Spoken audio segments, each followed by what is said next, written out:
এক ব্যক্তি নবীকে জিজ্ঞাসা করলেন, আল্লাহ রাসূল সাল্লাল্লাহু আলাইহি সাল্লামকে এক ব্যক্তি জিজ্ঞাসা করলেন, ও আল্লাহ রাসূল, ঈমান কি জিনিস? কিসের নাম ঈমান? রাসূলুল্লাহ সাল্লাল্লাহু আলাইহি সাল্লাম বললেন, ইযা সাররাতকা হাসানাতুকা ওয়া সাআতকা সাইয়্যাতুকা ফাআনতা মুমিন। যখন তোমার নেক আমল, তোমার ভালো আমল তোমাকে খুশি করবে আর তোমার গুনাহ তোমাকে নারাজ করবে, তুমি মুমিন।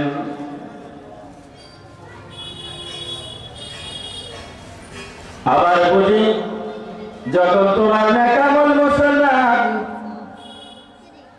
তোমাকে খুশি করবে তাহলে তুমি মুমিন, আর গুনাহের কাজ, অন্যায় কাজ যখন তোমাকে নারাজ করবে তুমি মুমিন।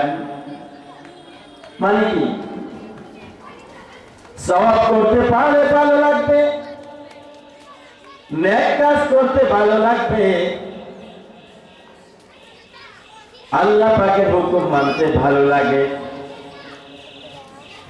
করলে শান্তি পায় মুসলমান, করলে শান্তি পায়, আল্লাহর হুকুম মানতে পারলে শান্তি লাগে, নবীর হুকুম নবীর তরিকা চলতে পারলে শান্তি লাগে, তাহলে আমরা মুসলমান, মুমিন।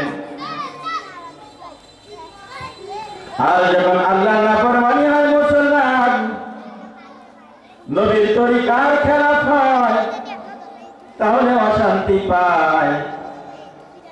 তার মানে গুনাহ হইলে অশান্তি পায়।